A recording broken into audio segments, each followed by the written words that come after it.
Lors d'un safari, comme ici en Tanzanie, certains animaux sont difficiles à voir. Mais une espèce est omniprésente, le 4x4. Les touristes ont en général l'interdiction de descendre, sauf dans des périmètres sûrs, comme cette aire de pique-nique. Et ce qui est bien, ils ne sortaient pas la journée, ils sortaient que la nuit. Mais de plus en plus de voyagistes proposent d'abandonner la voiture pour un safari à pied, voire de dormir dans la savane.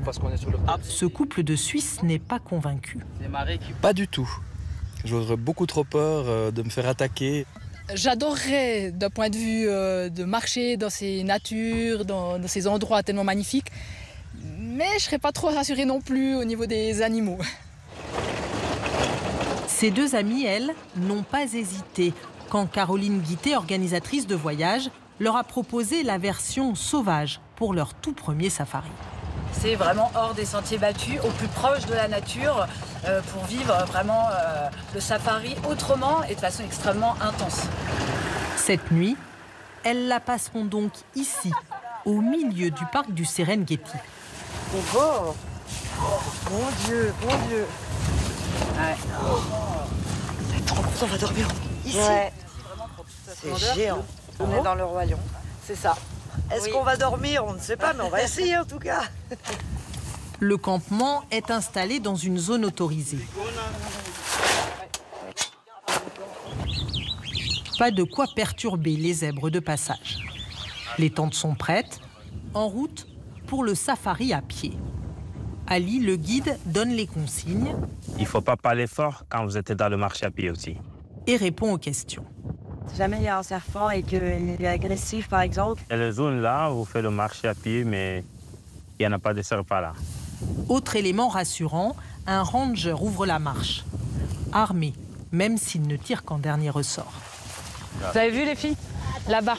Première rencontre, les girafes, intriguées par les bipèdes. Juste les voir comme ça et être chez eux, c'est incroyable déjà. C'est encore autre chose que quand on est dans la voiture. Du coup, elles sont un peu méfiantes, mais on respecte et c'est chouette de les voir. Un autre regard sur la faune et sur la flore. Cette plante-là, nous, on utilise comme médicament. En Swahili, nous, on appelle ça ndulele. On voit tous les petits détails ici. Randonnée dans la savane réussie pour Chris et Caroline. Nulle part ça s'arrête en fait. C'est très très joli. Donc on se sent tout petit en fait. Quand on est passionné de la nature et des safaris, tester le safari à pied me paraît juste cohérent et presque indispensable.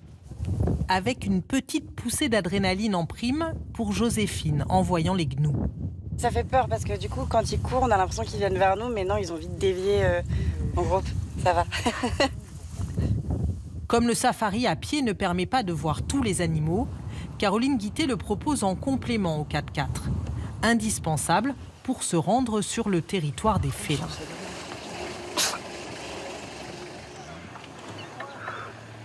Oh oui, je vois trop.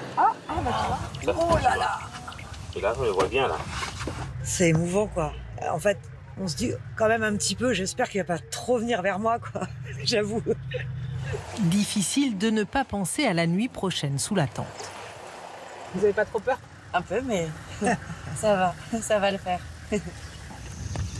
À l'heure où les lions vont boire et où la nuit commence à tomber, retour au campement. Mais souvent, il y a un animal. Avec là encore, les consignes de sécurité. okay.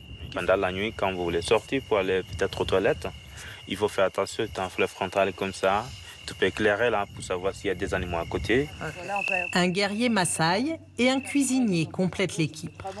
Soupou. Soupou. C'est génial. Moi, j'avais pas imaginé camping sauvage avec un chef. Une soupe, un plat, un dessert et au lit. À demain. Ciao. Soudain, au milieu de la nuit, des rugissements. Ali confirme. C'est un lion. Caroline se réveille. Ils sont pas si loin, on dirait. Ah là, ça fait 1 kilomètre. C'est là, c'est pour Régis, pour indiquer les autres que c'est leur territoire. Les rugissements s'éloignent, tout le monde se recouche. Le lendemain matin, débriefing autour du café. Chris et Joséphine n'ont rien entendu. On n'a pas beaucoup entendu, mais il y avait quand même l'ambiance autour et tout s'est bien passé. La savane est calme ce matin-là, mais certains ont parfois la chance d'avoir des invités surprises au petit déjeuner.